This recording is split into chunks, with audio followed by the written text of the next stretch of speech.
the world and a job market scene would look a lot different if people would dare to do things that they're good at. What am I truly passionate about? What am I willing to spend 40 hours a week, even if at the end of the day I may not get money out of it? What makes me feel alive? And start connecting it with your talents, with things you're good at, and then see where it takes you. Because what happened to me is I gave myself 200%. And when I had nothing else to give, I fell. When you come to a burnout phase, the most important thing you have to do is to give yourself love and care. It's your body telling I'm tired. Like these days, I'm like a Buddha walking all over my office and telling people to rest. Wants to do a career change. What would be the first step? I would say... Hello everyone. Today I have a very special guest with me, Nadia Pavlovic. Nadia has built an impressive career in recruitment, especially working for top tech companies. She is now the senior recruiter for global businesses at Revolut. She is also a member of Extraordinary Woman in Barcelona, a platform dedicated to connecting and empowering professional women. But beyond that, Nadia and I share a unique journey.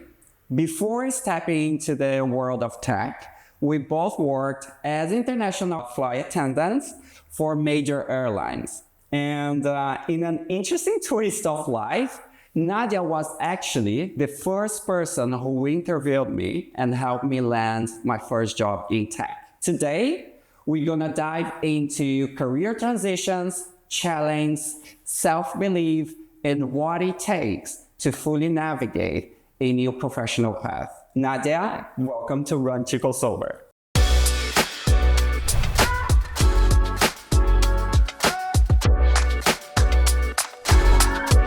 Thank you so much, Jaime. I love the introduction. I really appreciate it. This is true. This is what I was reading. I admire you so much since the first moment, and I'm actually really happy to have you here. It's funny, right? Because you were the first person who interviewed me, and back to those days, I was a little bit immature in doing interviews because I didn't have much experience.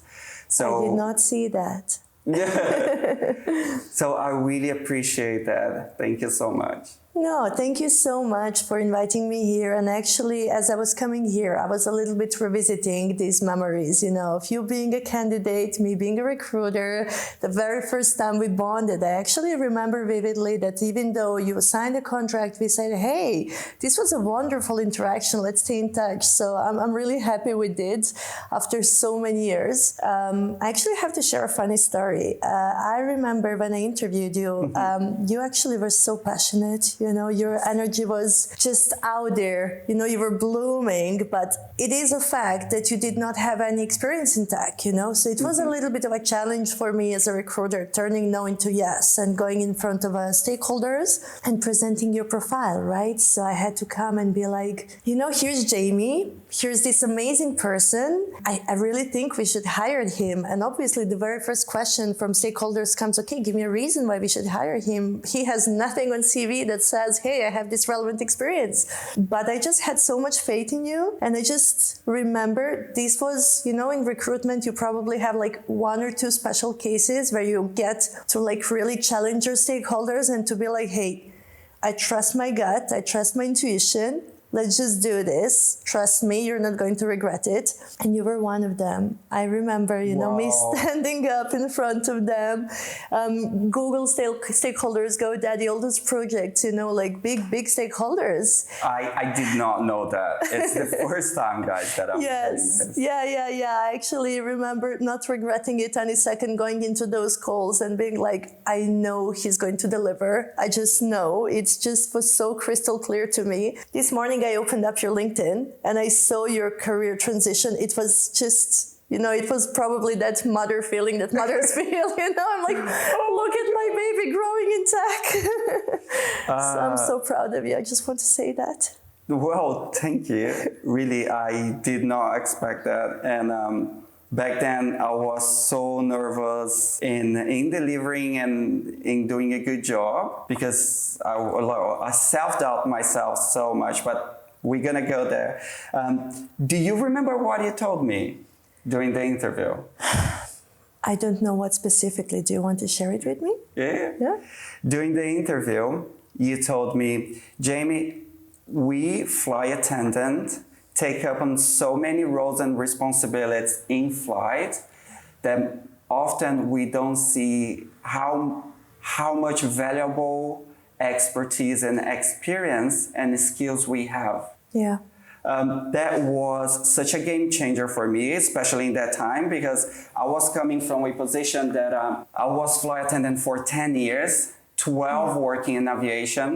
I knew everything about hospitality. I knew how to greet people, how to talk, how to be welcoming, but I did not know anything about computers and how to do this through a screen, and it was straight after COVID. So when you told me that, you actually opened my eyes for so many other things. You mentioned, like when you do duty free and you were selling, you were actually selling, you were advertising a product, and many other things when it comes related to first aid or to security. But until that moment, until you had actually spoke that to me, it connected the dots in your head. Yeah. I was a little bit lost in the vortex of all the thoughts that I was having. Yeah, I think that's probably going to be our topic today, how much actually we sometimes disregard the fact that we can impact people with just a small nudge, just like connecting the dots, which we maybe see obvious when I see you and I see how amazing you are, but you don't see it until actually somebody comes and tells you, And I think that's one thing about me why I love recruitment, because I really feel like I'm connecting the dots on an everyday basis. You do problem solving, but you still help humans, which for me is like a whole other level. Like I like to believe that I'm making the world a better place, like, hey, you are passionate about this. I happen to work there. Why don't we connect these two dots and see what can happen? This is true. Yeah. And I was very nervous to have you here. And when I first sent you a message, because again, we have this image and this idea of when we see someone through a LinkedIn page or through a social media. And I saw you, I was like, oh my God, she has built this career.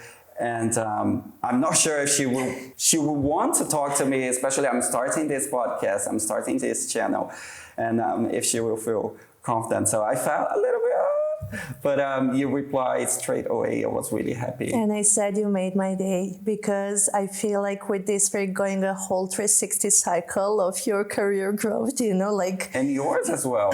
Yeah, exactly. Like I'm really happy to almost, it's been how long? 5 years almost, 5 years, right? Yeah. To talk about our careers and how far we've come. The last time we spoke, we just came out of recruitment, from flying, and oh my God, look at us now. 5 years in tech, both of us. 5 years. Yeah. And this is a huge part for us, right? Being flight attendant, it's such a unique career. And I worked for Etihad, you worked for Qatar Airways. This is very different for everyone, especially because we also lived in Middle East. Yeah. Do you get many questions about that? Actually, I do. And probably these days more than ever, because I am, as you mentioned, hiring for a global business department at Revolut. And actually these days we are enabling our Middle Eastern entity, and we're opening a base in Dubai. So I get to interview lots of executive level hires that are potentially going to end up there. So they're like, yeah, I always heard about Middle East. I always heard about, Europeans moving there for tech companies. Can you tell me more about it? And I'm like, oh yeah, I can tell you from both sides. So I think looking back in those days, we were very blessed, and to, be given this opportunity to experience life there, it definitely helped me a lot. Looking back in time these days, more than ever, to actually leverage this and help me understand and see roles and people differently. I would say that way. Cultural aspect is just a lot more important than we think. Yeah. Yeah. This is true. Is there any misconceptions that you get, one, from working as a flight attendant, and two, from living in Middle East? So many. If I were to pick one, that would be definitely the misconception about our life in our free time over there. I think you can agree with me that we actually had an amazing time and lots of friends in our free time, partying, sports, going out, lots of communities. It's a really spoiled life. Yeah, it is. I like to call it a golden cage indeed. Like, we really had a wonderful life there. But I also think it was a blessing. So every time people ask me like, oh, do you think I would be able to survive there? Oh yeah, you would be able to survive there, especially working for tech companies. I think, it's a blessing because you get to work for like big names, you get good salaries. So yeah, with those conditions, your life can be amazing there. Do I miss it? If you would ask me, I would say no. I think it's a good thing that I experienced it, but I think it's also something that was reserved for my 20s. And now I'm off to my 30s and building something bigger. But you never know. Maybe we come back. What about you? Were you ever thinking of going back? No, I see it as a special chapter in my life that I lived to the fullest. I was so happy and I really loved and I enjoyed. Yeah. I felt the need to do something different, not because it was not good what I was doing, but it's my personality. I wanted to do something different. And so I moved to Barcelona. I feel like a chapter that was closed, and every time that I revisit or every time that I look back, I look with this caring and loving and appreciation of how much I've learned, how many doors it opened for me, and how happy I was. I 100% agree with you. And if I can add, if you ever have an opportunity to be a cabin crew, flight attendant for one of those 3 airlines, Emirates, Etihad, or Qatar in the Middle East, go for it. Don't think about it. Go for it. As you're saying, it's a lots of experience bringing. I can add something that actually changed my life when I was in this crossroad of changing careers. When I lived in Serbia, I got this job, a one-way ticket to Qatar, and my life was really good in Serbia. I had my life put together as much as you can when you're 23, my car, my apartment, my job, my fresh out of uni. And I was thinking, okay, I have it all, and then I got a job in Qatar and I asked my mom. My mom was my career consultant back in those days. So I was like, Mom, what do I do? I don't know. And she said something I'll never forget. She said, look, Nadia, one day you may be 70, 80 years old and you might look back into your life and you may regret that you did not accept this opportunity. It's given to you. Now you're in this perfect situation to take it. If you don't like it, you can always come back. You have where to come back. But if you don't take it, you may regret for the rest of your life. And that just really helped me think about things differently, oh my God, opportunities are there for us to take them. We can always turn away and go back to where we were. But to make that step, not many people do that, I think. No. And this serves actually to any career transition or career change that we want to take. Because let's be honest, it's not easy to transition and it's not easy to get any job. And if we have this mindset, this thought, right, it is there. And most of the interviews as well, they know we already have. Yeah. But if you don't apply, if you don't do your best, you won't be able to do it again. No. I think that leads us to another thing of the thing I learned when I'm now 30, in my 30s, being brave and just going for it. I feel like the world and a job market scene would look a lot different if people would dare to do things that they're good at. So I think that the biggest blockers sometimes are we, ourselves, nobody else. It is true. True. Do you think this personality brought you to who you are today? Yeah, I think so. Like, I have to say that the small Nadia, the scared Nadia was obviously sometimes a lot louder than the grown-up Nadia. But as more experienced I'm getting, the more I'm understanding that actually, you only have yourself and you should trust yourself. Like sometimes I look back and I was like, hey, I did this by myself, self-made woman. So sometimes, as you're saying, that gives you some credibility to yourself and some accountability. So it helps. And sometimes we forget, right? Yeah. very often, more often than I would like to admit. All the things that we've done, Yeah. every place that we've been, or everything. Sometimes we just forget. We need someone to... Right? I actually had a wonderful conversation the other day. My friend from London visited me. She's also Serbian.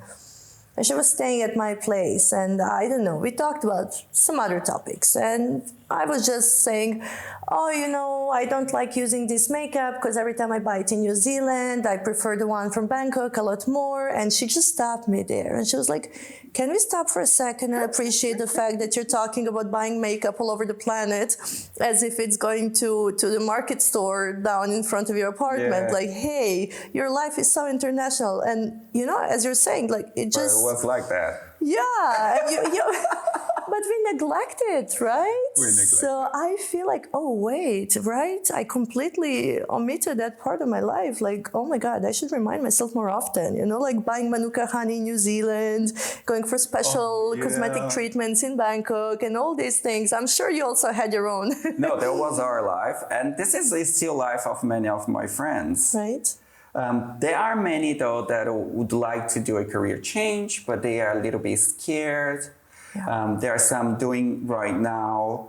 And it is interesting. If someone watching us right now wants to do a career change, what would be the first step? I would say buy yourself a nice notebook and start writing down all the things that, again, you're neglecting and the things that you're good at.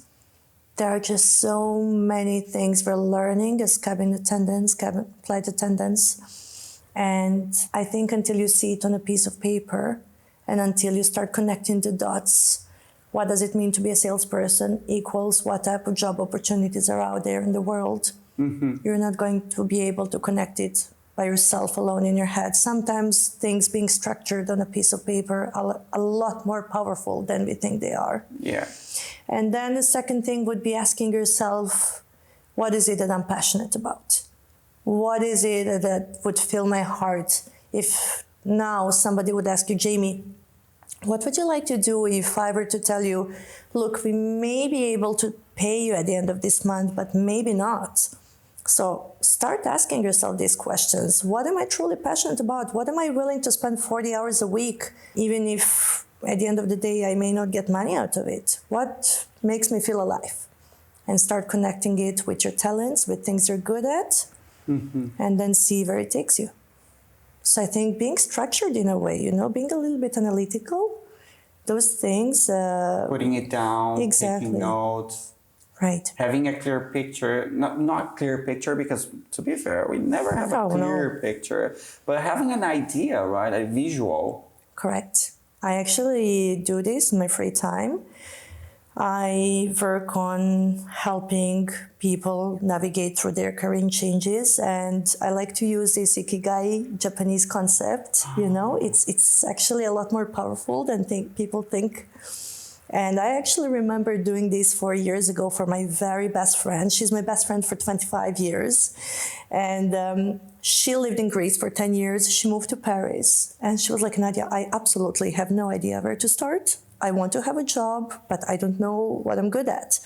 So as we started doing this through this Ikigai concept, she kept telling me like, oh, I would like to do something with makeup, or, hey, I was a restaurant owner. I was really good at this, like people management. After the analysis, turns out she's, guess what? She turns out to be a perfect salesperson. And she turns out to be perfect for retail, for example. So I look at her, I was like, okay, this is what you told me at the beginning of this conversation, but these are the results. Did you know about this? She was like, I don't know what to say.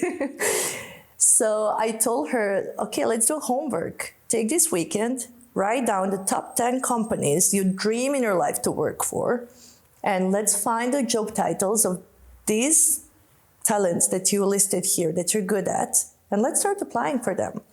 And guess what? Now she's a sales manager in Ralph Lauren in Paris, and she's thriving.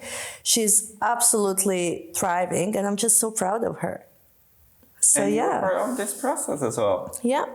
Well, do you think being a cabin crew, being flight attendant, being cabin crew shaped the way that you do your recruiting? 1000%. I think it's this customer success or customer-centered approach that we are trained to have.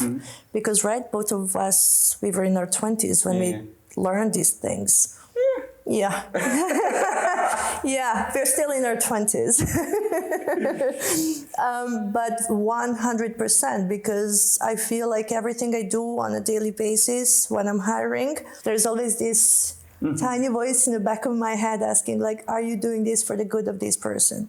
I am never going to push you into a job opportunity if this is not something that's perfectly aligned with your talent, with your passion, with where you want to be 1 year from now, 5 years from now, or, down the line. So yeah, you learn lots of things. You also learn, obviously, to be perfectionist, I think, right? Yes. Which is sometimes not something... Yes, it's hard, guys. Yeah, it's very hard.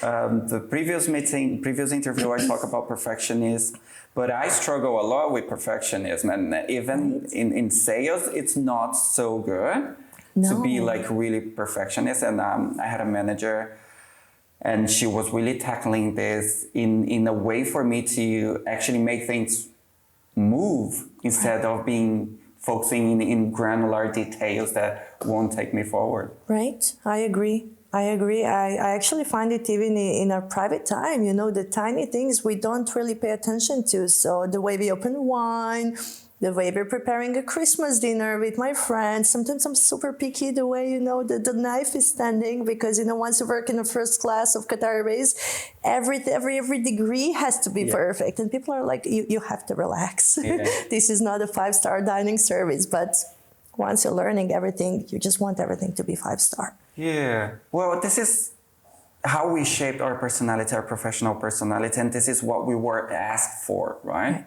We were asked for perfection. We were asked for to be right, not to be right, but to be perfect all the time within all the settings and the way that we speak with people. And the way you wake up tired sometimes or sick, right? Yeah. Yet you're expected to wear your blouse and your suit and to perform 5-star performance, right? I remember when I was interviewed for Qatar Airways, and they asked me, and I said I was dancing for 17 years all over the world with my national folklore dance back in Serbia. So they said, tell me one thing you can leverage from that. And I said, there were days when we would travel by bus to Ukraine or Russia to perform and dance in front of 100 people. And all you do is you just want to sleep, you're tired, everything is itchy, you're wearing woolen socks on 40 degrees. But you just learn to stand tall, smile, and be the best version of yourself. Yeah. So this is something that, believe it or not, I'm still carrying day-to-day work. And yes, it helps, but as you're saying, it can be a blocker sometimes, because we also need to learn work-life balance and to tell ourselves, hey, it's okay to relax. It's okay. To not be so rigid. No, there is no scene right now. There's no audience. Just, it's okay. Netflix and chill sometimes is really okay. Yeah, I keep telling that to myself. Yeah, me too. Right? We're going to take this conversation much forward than this. You've interviewed more than 500 candidates, and you place them into roles over 30 countries. You have this international experience.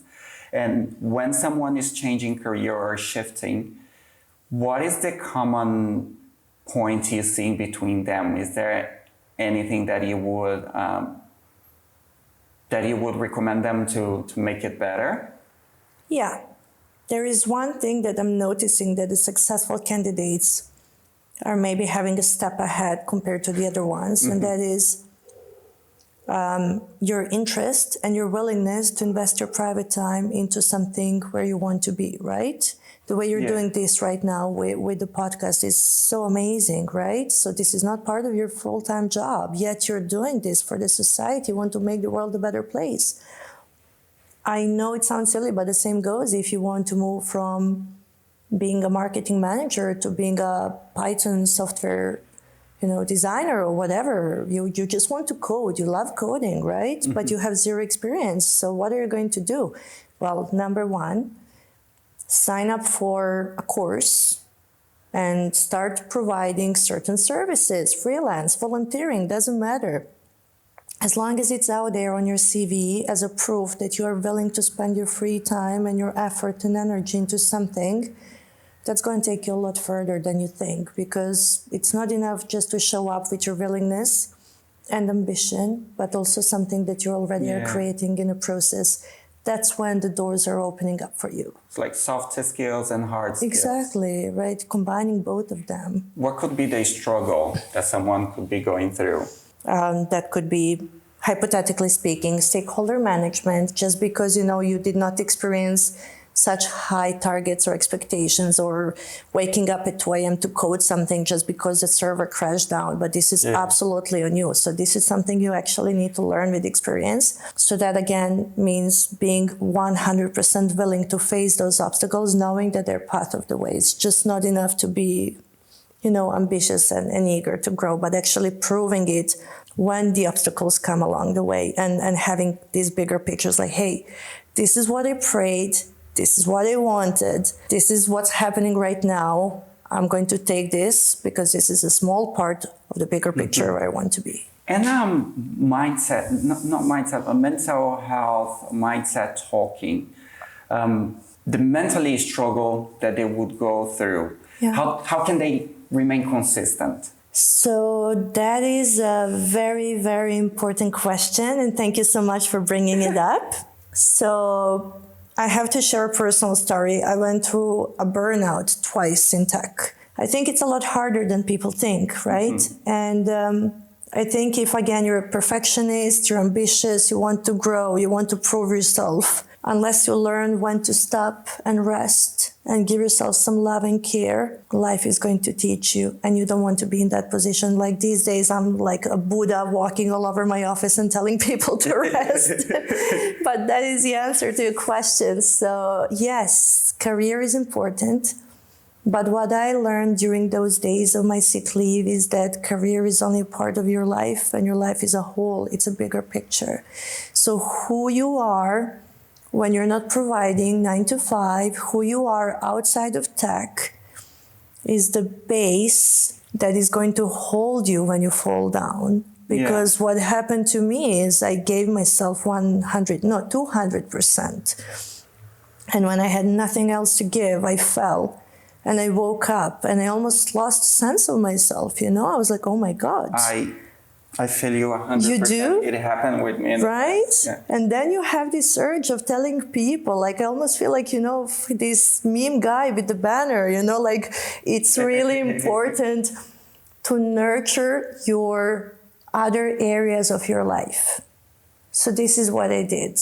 Transparently speaking, I think it's really important for people to know when you come to a burnout phase, the most important thing you have to do is to give yourself love and care. It's your body telling I'm tired. And what would you do to your best friend when your friend is tired? Cover with a blanket, put in bed and make comfortable food, right? So once you get a little bit of energy, get up, start moving, do some sports, do some volunteering, charity work. That's what I did. I went to every possible social club in El Clot in Barcelona, and I started contributing, and that's what took me out of it. There were doctors forcing me to take medication and all these things, but I was like, no thanks. I believe in good sleep, sports, providing to society, and getting myself back on track with who am I outside of work. So, again, the answer to your question would be work-life balance, and how do we stay on track is make sure that outside of your working hours, you're spending really high-quality time delivering to society, doing something that makes you feel rich, that nurtures your soul and gives you energy. Because if you lose that and only holding on to work, it's going to be challenging. That's all I'm going to say. You need to have your life, right? And I see a lot of colleagues that they do not have a personal life. Oh no, it's really scary in tech, right? People sell their souls to their job. Yeah, the job, it's completely everything that they do. Yeah, it's so tricky. But it will be, I don't know, maybe it was a culture that it was instigated or in the past. What What do you think companies can do to improve employees' mental health? I think they should enable people to create what works best for them. You know, it's not enough to tell people, you should meditate or you should do sports. What if you're a person that hates sports? Yeah, the company is pushing you to do sports in order to keep yourself healthy. Like, maybe you're really into yoga. Maybe you're really into meditation. What helped me personally when I came back is that I started having 2 hours lunch breaks. 1 hour for walking outside, 1 hour eating mindfully and healthy. Just again, enabling people to create their work-life balance. It's not enough to organize agenda, yoga or sports or whatever, but actually encouraging people to live their authentic work-life balance, because all of us are having different needs. You know, there are people that enjoy running, there are people that enjoy calm time, quiet time. There are people I've seen, you know, that just like to block Fridays, no meetings. Focus time. I appreciate that. That was much easier when we were all working fully remotely, and there has been this pushback going back to the office, and this has been interfering as well. For those who cannot take 2 hours lunch break or block the calendar on Friday, what could we advise them? To be very unapologetic about their private time. So, right, you cannot control those 40 hours, for example, but what can you control? You can control your private time, right? Yeah. You can control where you are spending your time after 6 p.m. So don't go by default for the nearest bar and having a drink thinking that this is going to help you. Yes, this is equally important, but not something you should do on a daily basis, perhaps, you know? Be conscious about the moment. Exactly. And about every single second. I know it sounds ridiculous, but I became very unapologetically conscious and selfish of my private time, if that even makes sense. I know it sounds strange, but it actually helped me more than ever since I came back from my sick leave. It's something that I learned as well. Right? It's self-respect. Yeah, but we didn't have that. We don't have that when we're flying. Oh, no. So that's why we go through that. Yeah. Because our life the was lines just... are very blurry when we are flying, right? Correct. You land at 5 a.m., you have 12 hours, and you just want to be happy, right? You're just so blessed you're on ground and you're having 12 hours available. So you just do what your body wants. But the older you get, the more you understand that it's not what you want in that exact moment, but what's for your own good. And once I started applying that, my life changed. Yeah, it is true. Yeah. Like, it's a form of a self-discipline, you know? I think in the past 1 year, I learned it so much. Waking up on the weekend and thinking like, oh, all I want to do is just stay in bed. But no, waking up at 8 a.m. on Saturday and still going to the gym and showing up for yourself will take you a lot further than you think, because that's what's going to enable you to have mental health and energy and health overall to perform. At least like put on some goals of what you want to accomplish in that day, but also to not become a hostage of those goals. Exactly. Right? Knowing the balance. Knowing the balance and not feel guilty when you're not doing. And that goes with our careers, and that goes with sales, and that goes with how many outreach and conversions we need to do as well. There's one very interesting thing I learned along the lines of showing up for yourself and becoming more disciplined. I think this may be useful for your listeners, but it is actually James Clear and Mark Manson that study this, that humans get addicted to the feeling of guilt. And that is the most difficult part to actually fix and heal. So it's not about you not showing up for yourself and booking 8 a.m. boxing or gym, but the feeling of guilt that you're just used to having for 30 years of your life. And I know it sounds very strange, but we are addicted to that feeling. So once you learn to forgive yourself, hey, it's okay. I didn't show up today for myself, but tomorrow I will. And just leave that feeling, you know, don't beat yourself up about it. Just be like, okay. So today you wanted to eat healthy and you didn't manage. Instead, you found yourself in McDonald's ordering 3 cheeseburgers. And now you're feeling guilty about it. Don't. Your body needed it thank you very much. This was very tasty. This was very nutritious. But tomorrow I'm going to make a better decision. Yeah. When I started applying this mindset, my life changed. It's like, and I always say that to myself, it's like respect yourself, embrace your flaws. Yeah. Hug them, accept them. Right. It's part of you. And love who you are. Yeah. Because nothing is so serious apart from some stuff, but usually it's not so serious that you cannot change tomorrow, you cannot do differently tomorrow. Exactly. So there will be always Another a chance. next day. Yeah. But we don't think about it in those moments. We're just overthinking about the exact same event, you know? Mm-hmm. Let it go. I know it sounds easier said than done, but 1, 2, 3 events and it will start sinking in. Yeah, this is true. And this comes with something else that I want to ask as well. This conversation. During my transition, I went through a lot of self-doubt and imposter syndrome, which I didn't even know what was imposter syndrome. I was just feeling that.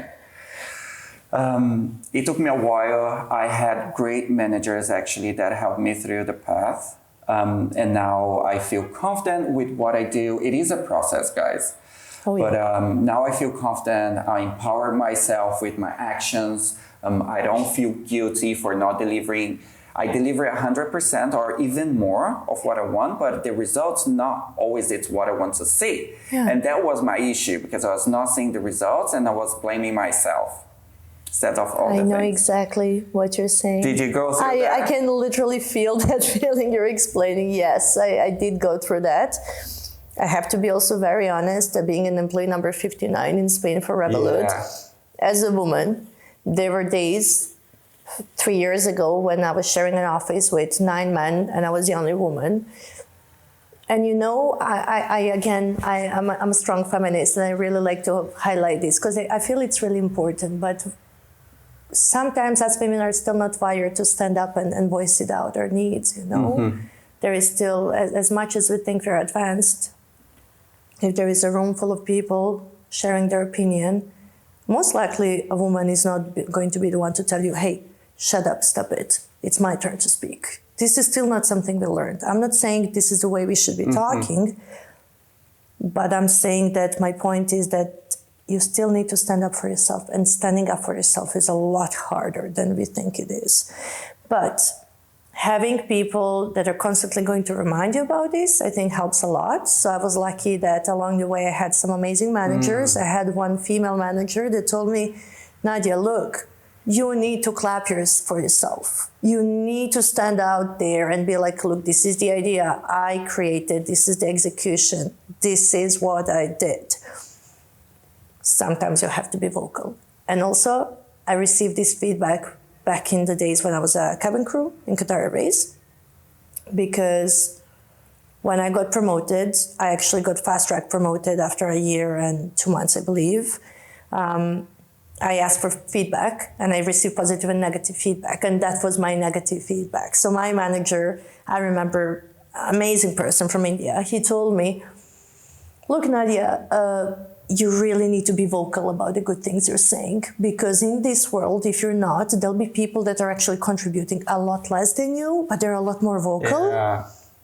And unfortunately, that's just the way the world goes. If you don't stand up and talk about your own achievements, someone else is going to say, please move. This is what I have to offer. Right? Yeah, right. I just thought about something. When we are doing an interview, yeah. Does that apply? Yeah. Like, honestly,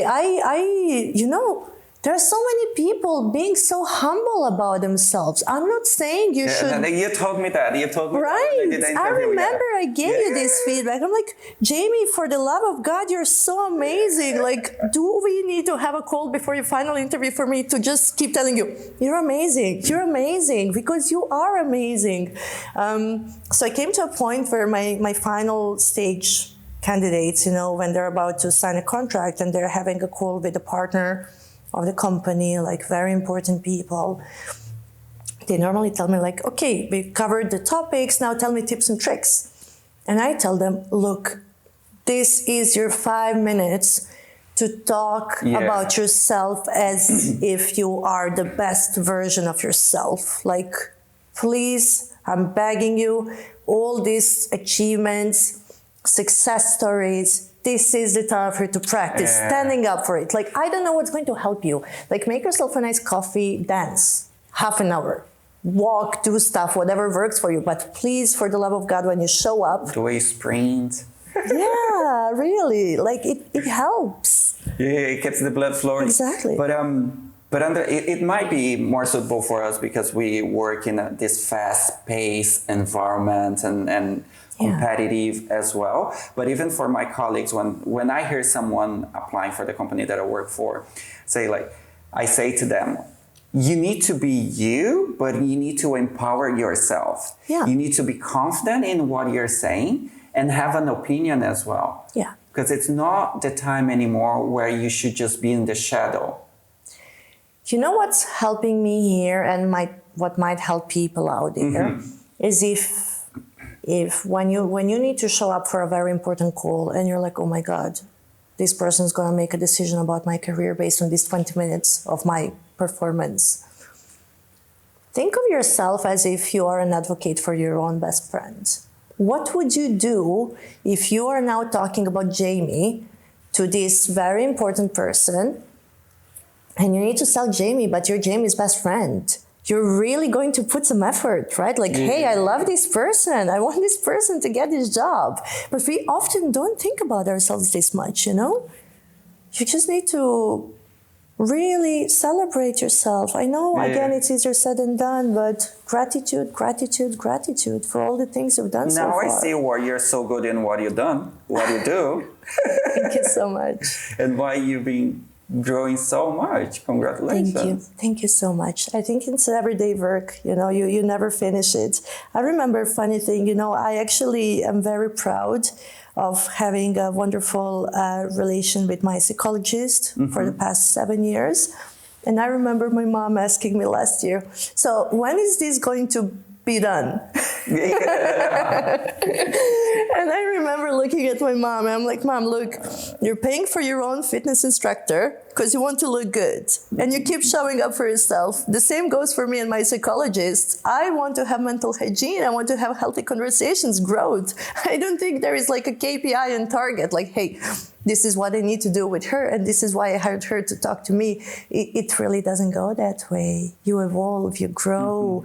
New topics come out. So I really encourage people to embrace it and to start thinking about it as part of your hygiene, the way you take care of your body, the way you like to go to the gym. The equal importance is to think about your thoughts because, fun fact, we have around 70,000 thoughts a day. So just think about the impact of those thoughts. I'm reading this book about called Chatter, and it's the way that we talk to ourselves. Yeah, exactly. I love that. And how we should be talking and what we can change. Exactly. This is beautiful, actually. Thank you. Do you think having a supportive group, it's important in those moments? It's a lot more important than people think. I think it's probably in top 3 most important things that you can do to yourself, for yourself. And I also think that people constantly neglect the fact that you can impact this. So you know how they say, if you cannot change people around you, change people around yourself. Yeah. So you really can. Like, you're not a tree. Get up and move, you know. Change your environment. Change the people you're surrounded with. They are the one feeding your thoughts. They're the one inspiring you, you know. Well, yes, indeed. And when you change, I think consequently your environment changes as well. Consequently? Your environment changes as well because it gets more aligned. Yes, So always search for who you want to be. Exactly. Because then you're going to have these friends and you're going to have this circle around you. Correct. Being part now of the Extraordinary Woman of Barcelona, it is a supportive group, let's say, right, that is gonna help you to connect and anything. Do you think this is important as well for people looking into new career, into new transitions? I think it's a game changer. I think any type of social clubs or support groups is very, very important for people, probably for expats more important than for locals, obviously, because they have their own root and support group already deeply established. That's so true. Yeah, but I think that's when I started realizing and noticing my growth, because I started surrounding myself with women from all over the world with the same goals, but lack of support from their own environments.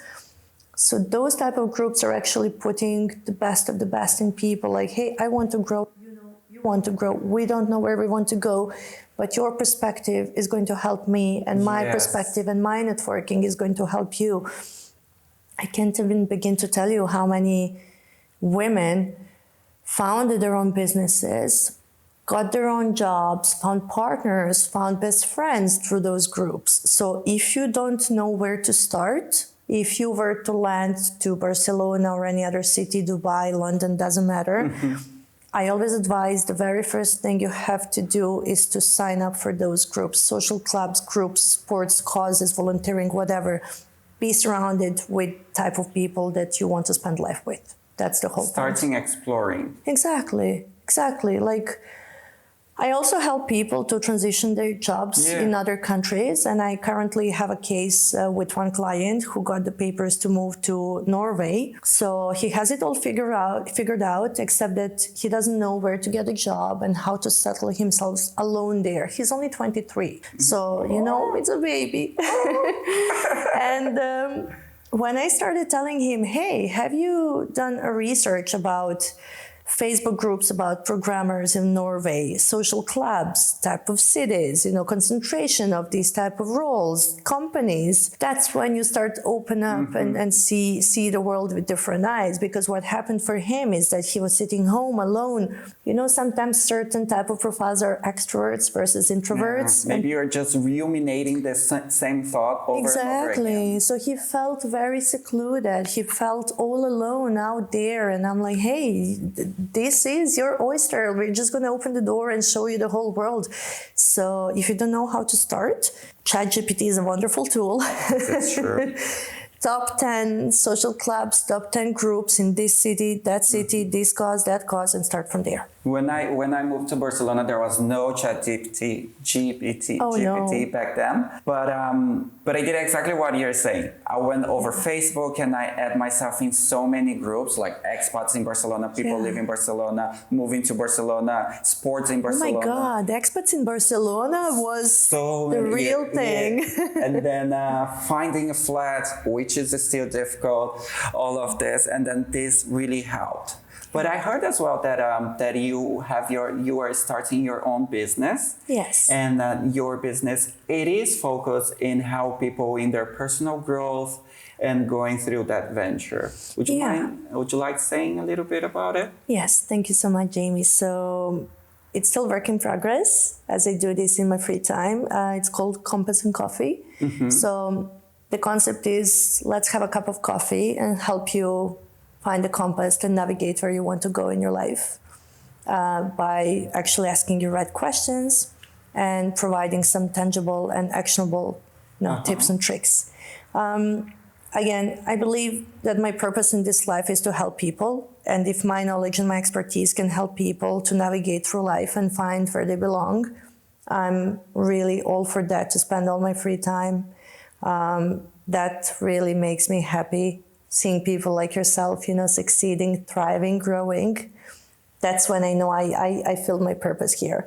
I think additionally, it stems from the root cause and the problem, which is that, no matter where you grew up all over the world, there's no school that teaches you how to make a CV, how to apply for a job, how to navigate through life, how to switch a career, How are you going to know this? Who's going to help you? Yeah, change that not easy. No, so you really need someone who can, again, connect those dots and help you to see what you're good at versus where you should go and how to land there. So sometimes only those few steps can really help people grow and navigate. That's what helped me when I was changing my career. And that's, I think, what you mentioned helped you as well. So the more we're helping people and the more they're out there, HR and recruiters sharing their knowledge, I think the happier people are literally going to get. They're not going to be stuck with their miserable jobs. I should have started this interview in a different way. She should be the one interviewing me and help me in this consultancy. I would love that. Anytime, Jaime, anytime. We can do this again. Let's do that. Yeah. Nadia, one quick question. If you could meet the 2019 Nadia, the one who has just landed in Barcelona, what would you tell her? Oh my God, you're getting me emotional. I would say trust yourself. You are a lot more capable than you think you are. Don't be afraid to show up for yourself, to step out there, to talk to people, and to prove your worth when the chance is given. Probably I would be a lot more bolder, a lot braver to go for bigger opportunities than I was back in those days, but it's never too late. So if anyone's listening, I would say if you think that there is a certain opportunity that's right for you, you should always go for a step above. I think this is perfect. Yeah. Honestly. Thank you so much. It was so constructive. It was so positive to have you here. And also giving so many valuable tips, right? For those changing careers, for those looking to step up their game, and to learn a little bit more as well, how was our life as a flight attendant.